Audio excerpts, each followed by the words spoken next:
Welcome to Real Estate in Real Time. I'm Woody Zimmerman here with Mark Skabowski of Remax Lakes, and welcome to the show. Good morning. How are you? Good morning. Doing well. And I know you wanted to talk about some of the fees that come along with purchasing a property, and you said that this would be our topic today. And I remember, like right after I bought my first house, a friend of mine he was talking to me, and he said, "Man, I wish I could buy a house, but I can't afford, I don't have a down payment. I don't have the money for the closing costs and all the fees that come with it." And I said, honestly, talk to somebody because I think they might be able to work out something for you. Yeah, there's definitely ways, and to dispel the rumor or the myth that you have to have 20% down, you do not. Mm-hmm. There are programs out there to finance for buyers that are 100% financing. FHA is only 3.5% down. When I say 100% financing, it's 0% down. Yeah. But with any type of financing, there is something that's there. It's called closing costs. Mm-hmm. That every loan has got some fee attached to it. Yeah, those are just scary words. Like, oh, they are. What I thought we'd talk about today is kind of define some of those pieces that are built into, because we lump them all together. Yeah. Closing costs. Mm-hmm. Well, there's two separate portions to closing costs. There's closing costs and there's also prepaids. Okay. But when you close a loan, you've got a lot of these fees that are there. So lenders charge an application fee. That is a closing cost. Okay.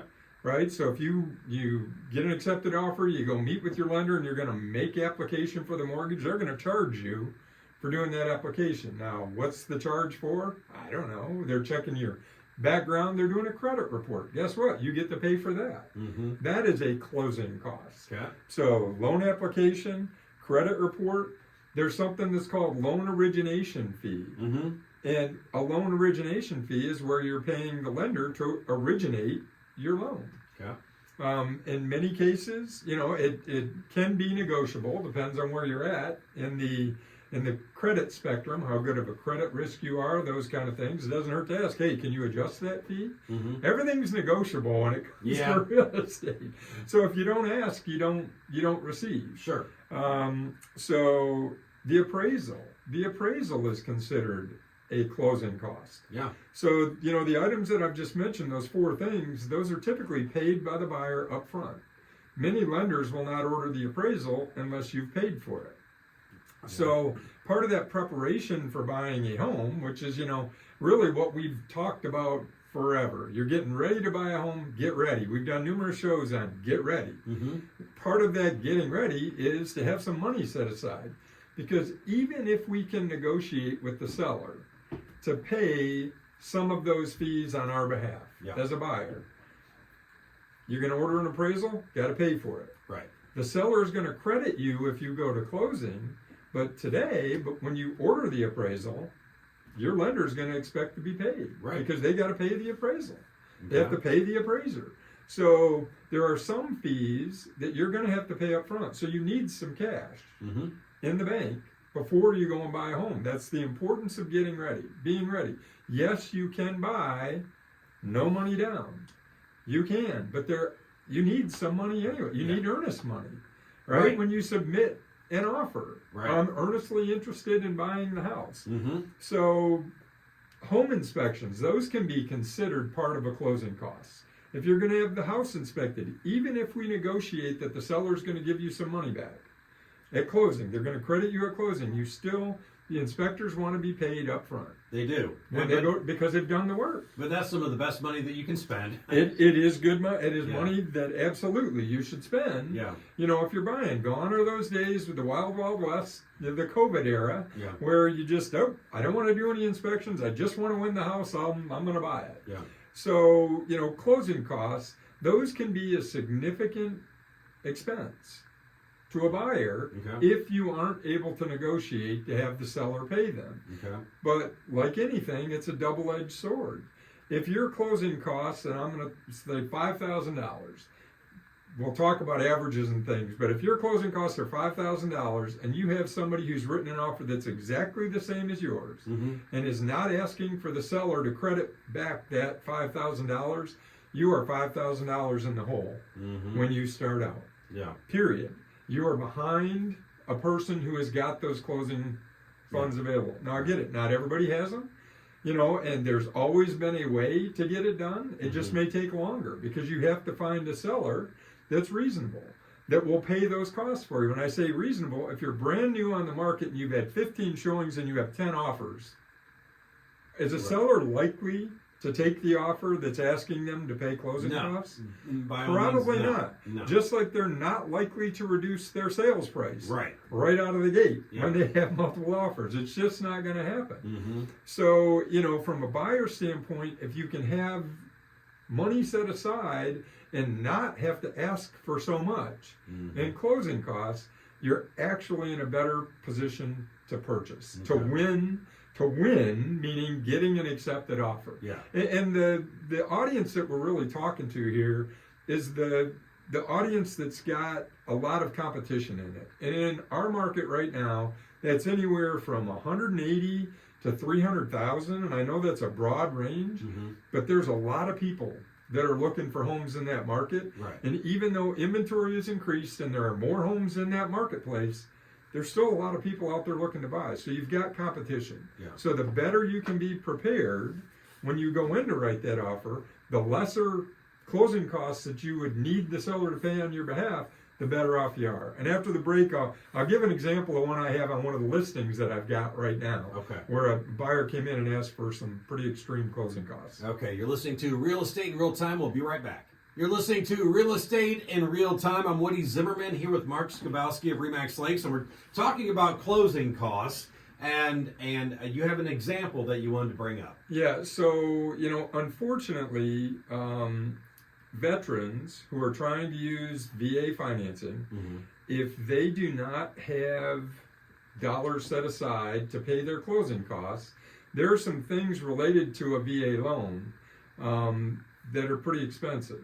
Okay. So, many times, I'm not disparaging VA loans. I'm a vet, I'm a retired Air Force officer, I get it. I've been there, I could get a VA loan if I chose to. Yeah. From my perspective, I prefer a conventional loan. However, for some people, that's all they can do in order to purchase. Sure. So VA has something that's called a funding fee. That, as we were talking off air, you asked, well, can that be rolled into the loan? Yes, it can. That fee can get rolled in on top of the loan value. But they want it paid up front anyways, or it's better if you can get somebody to pay for it, get the seller to pay for it. Yeah. So I've seen a lot of VA loans. I've had a lot of agents that, some of these internet loan companies are asking the veteran, they're giving them a pre-approval, but they say you need 6% closing costs. The seller needs to fund up to 6%. That's a lot. That's a lot. If you, on a $100,000 house, $6,000 on a $200,000, $12,000. 12 grand, yeah. 12 grand that you're asking the seller to pay on behalf of the veteran. So, unfortunately, many times, again, it's a lot of these internet companies, they pack their fees, as we talked about as we started the show. Loan origination costs are higher than maybe a local lender. A lot of fees that are much higher than what you could get with a local lender. Yeah. For a VA loan, and local lenders can do VA loans. So you're operating 6% in the hole before you even start. So I have a listing. We received an offer, and the agent and the buyer in the purchase agreement, which it's now part of the purchase agreement, there's a check block that says seller concessions for can be used towards buyer's closing costs. $13,000. They asked for $13,000 right out of the gate for the seller to pay. That's a lot. Now, that's a lot. Especially in today's market where if somebody's only owned a home a year, they bought at the peak, and they're now selling on the downward side, they're not making any money anyways. No. Maybe some appreciation, but not enough to cover $13,000 worth of closing costs. No. And I've seen and I've heard that a lot. So what can I say to people who'd like to use a VA loan? If you can reduce the amount that you need to ask the seller, you're in a better position to buy. That's the same with a USDA loan, which is also 100% financing. It's good with an FHA loan, even though you may not have 6% or 5% or 4% closing costs. anything you have to ask the seller for, you're putting yourself in a negative position when it comes to negotiation right out of the gate. Mm-hmm. So you can't really negotiate much on the way of price because you're already asking them to give you $5,000, $10,000, $15,000 for closing costs. Yeah. So if you can be prepared before you go in, doesn't mean you won't get it accepted. I'm not saying that, because ultimately we did negotiate and the seller accepted the offer from Oh, wow. the veteran. Yeah. But not every seller's in that position. Not every seller is willing to pay that amount. I mean, I remember the old days where you had, well, I'm not paying their closing costs. I had numerous sellers. Why is it my responsibility? Would you like to sell your home? Mm-hmm. We've been on the market for 3 months. You had somebody write you an offer and they're asking you to pay some closing costs and they're writing full price. You might want to think about that if you're going to do it. But again, from a buyer's standpoint, you're going to need cash regardless up front. You're going to need to pay for your appraisal, your credit report. The loan origination will be paid at closing, those kind of things, but you're going to have fees along the way. Home inspections. You're going to have to pay for those before things get done. So, all of these things get bundled into that closing cost bundle or grouping. There's some other things that are called prepaids. So typically when you go to closing on your settlement statement, every lender is different. They are going to start your escrow account with a certain number of months worth of impounds that they've set aside, and they're going to charge you for that on the buyer standpoint. Some lenders require you to pay a year's worth of insurance in advance. So you'll see on the settlement statement 3 months, which starts your escrow account, because when they come due, your bank is going to pay your home insurance. They're going to pay your property taxes. Right. Some will require a year's worth of insurance. So you pay 15 months worth of insurance up front. Wow. At closing. Those can all be bundled into those closing costs if you ask the seller to pay that concession. So property taxes, insurance, mortgage interest, you could do prepaids, you could buy points to buy your interest rate down, all of that stuff. So there's a lot more to buying a home than just the price. Yeah. A lot more to it. There's a lot more to financing than just the rate. So what I would suggest to buyers is talk to local lenders and get estimates so that you have an idea, so you can compare them. Item by item, get a good faith estimate so you can compare lender A to lender B. What do their fees look like? Because on average in our marketplace, I would say they're between $3,500 and $4,500. That $13,000 was extreme, but that includes part of that VA funding fee that's in there. Well, that's where I feel an agent can be worth, every last penny of that commission, that a seller is going to pay, because there's a lot to this process, and to walk through that process is, could be a little daunting. It can be, and it's good to have somebody on your side. Yeah, exactly. All right, Mark, your contact information? Sure, the website, skabowskiteam.com, phone numbers 574-527-0660. Can always email me, mark@skabowskiteam.com. You've been listening to Real Estate in Real Time. Have yourself a wonderful weekend.